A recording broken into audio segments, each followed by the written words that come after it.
OS 전쟁 편입니다. OS 독점권을 갖는 회사는 하드웨어의 경계가 없다. 최초의 OS 개발자 게리 킬달, 복제한 OS로 사업에 성공한 빌 게이츠, 초질관 OS를 키운 스티브 잡스를 중심으로 이야기를 전개하겠습니다. 여기에 카메오로 등장하는 IBM은 개인용 컴퓨터 부분은 매각하고 슈퍼컴퓨터 부분은 여전히 개발하고 영업에 성업 중입니다.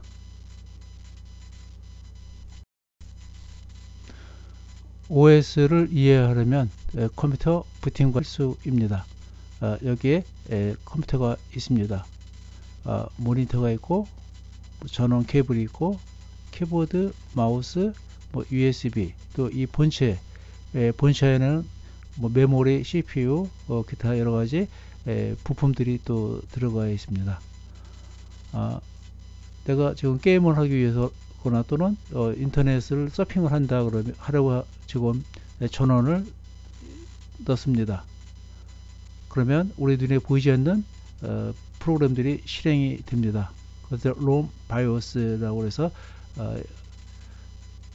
컴퓨터 시스템의 입출력을 담당하는 부분이 체크를 합니다. 시스템 체크를 해서 이상이 없으면 최종적으로 CPU로 명령을 전달합니다. CPU 전달된 명령이 드디어 이제 본격적으로 프로그램 컨트롤 타워로 완료된 것을 알리는데 그게 뭘까요? 그게 바로 운영체제가 되겠습니다. 우리는 여기까지 이것을 부팅이라고 합니다. 이 과정이 부팅, 정상적이면 운영체제, 이 모니터의 운영체제 화면이 뜨겠죠. 윈도우즈면 윈도우 화면이 뜨고, 애플 컴퓨터면 맥 OS가 뜰 거고, 리눅스면 또 리눅스, 우분투 이런 화면이 여기 나타나게 됩니다. 그러면 부팅이 성공한 겁니다. 그러면 내가 서핑을 하거나 문서를 작성하거나 PPT를 만든다. 그 응용 프로그램은 이 운영 체제에서 명령을 내립니다. 키보드, 마우스 클릭하면 이제 여기서 서로 주고받겠죠. 여기 CPU를 통해 가지고 이런 식으로 해서 이제 컴퓨터 부팅을 하고 이후에 내가 사용하고자 하는 응용 프로그램들을 사용하게 됩니다. 여기까지 이해가 되었다 생각하면 이제 본격적으로 OS 여행을 떠나겠습니다. 이 OS는 개인용 컴퓨터의 OS를 말합니다. 최초의 OS는 CP/M이라고 부릅니다. 게리 킬달이 개발하였는데 1972년도 CPU 개발에 참여했다고 합니다. CPU가 있으면 그 다음에는 이제 시스템 입출력을 체크해주는 바이오스가 있어야 되겠죠. 이 바이오스 개발을 1974년도에 했다고 합니다. 72년도에 CPU 개발에 참여하고 74년도에 바이오스 개발에 참여하고 이 아래 부분, 이 부분이 이제 바이오스 부분입니다. 그래서 이제 바이오스라고, 여기가 이제 CPU가 되겠고, 여기서 끝난 게 아닙니다. 운영 체제까지 개발을 합니다. 이 세계 최초의 개인용 컴퓨터 운영 체제입니다. 이름은 CP/M이 되겠습니다. CPU를 개발하고 바이오스를 개발하고 이어서 운영 체제까지 개발을 합니다. 여기까지 되면 이제 컴퓨터 부팅 과정이 끝나는 겁니다. 이후에는 응용 프로그램들이 이제 각각 개발해 가지고 이제 탑재시키면 되겠죠. 대단한 사람 킬달, 이름을 꼭 기억해 주기 바랍니다. 이렇게 해서 지금 게리 킬달의 운영 체제가 대중적으로 퍼지게 됐는데, 시애틀 컴퓨터 회사의 프로그래머였던 팀 패터슨이라는 사람이 요 CP/M을 클론을 해서 다른 CPU의 운영 체제로 이식을 하게 됩니다. 게리 킬달이라는 CPU는 인텔의 CPU였습니다.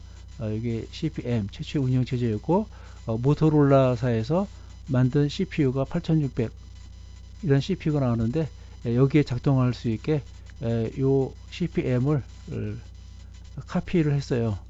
요게 이제 소문이 나서 어떤 사람이 책에 게리 킬달의 CPM을 팀 패터슨이 복제한 거다. 그래서 재판에 넘겨졌는데 재판에서는 카피본이 맞다는 판결이 내려졌다고 합니다. 세 번째 이제 OS가 등장하는데 오늘날까지 이제 가장 인기 있는 제품이 되겠죠. 애플 2. 애플 1은 반제품이었고 애플 2는 완제품으로 시장에 등장해서 성공적인 데뷔를 했다고 합니다.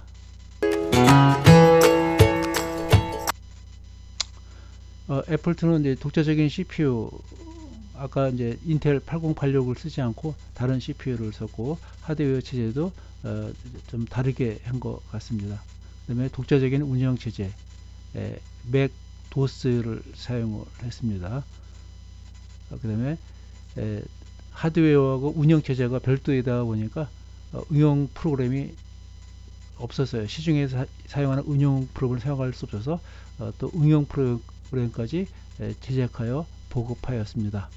그러다 보니까 하드웨어 품질도 좋고 운영 체제도 좋고 더 좋은 거는 여기 최적화된 운영 프로그램들이 다른 종류의 컴퓨터보다 기능이 훨씬 더 뛰어났다고 합니다. 문제는 대량 생산이 되지 않다 보니까 가격이 승용차 한 대와 비슷했다고 합니다. 네 번째 이제 OS, 드디어 이제 MS-DOS가 등장을 합니다.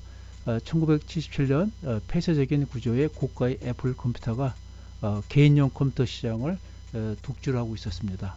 이때 지켜보고 있던 IBM에서 개방형 구조의 저렴한 개인용 컴퓨터를 등장시킵니다. 이게 1980년도가 되겠습니다. IBM은 이 개발한 개인용 컴퓨터 운영체제로 게리 킬달의 CPM을 채용하려고 협상했는데 실패하였습니다. 이 틈으로 빌 게이츠가 등장하게 됩니다. IBM은 슈퍼컴퓨터의 대형 컴퓨터, 서브 컴퓨터를 개발해서 보급하는 회사입니다. 원래 주 사업 분야가 개인용 컴퓨터가 아닙니다. 소규모 응용 프로그램을 제작하는 회사를 운영하였던 빌 게이츠는 당시 CPM의 복사판인 큐도스를 시애틀 컴퓨터 회사 프로그래머였던 팀 패터슨에게 75,000달러에 구입하여 IBM과 계약하였습니다. 자사의 이름인 마이크로소프트를 저작권 등록해서 MS-DOS라고 명칭하였습니다. 이게 신의 한 수라고 두고두고 비즈니스 쪽에서는 모델이 되고 있습니다. 이 계약으로 인해서 빌 게이츠가 세계적인 사업가가 됩니다. 프로그래머가 아니고. 이 MS-DOS는 IBM에서 부품을 다 공개했어요. 부품을 다 공개를 해서 다른 후발 업체들이 호환이 용이하게 조립해서 판매가 되고, 그러다 보니까 이 무방 업체들이 급증하게 됐습니다. 급증하니까 가격이 저렴해지고 PC가 오늘날처럼 이렇게 대중화가 되는 출발점이 되었습니다. 아주 긍정적인 역할을 했죠.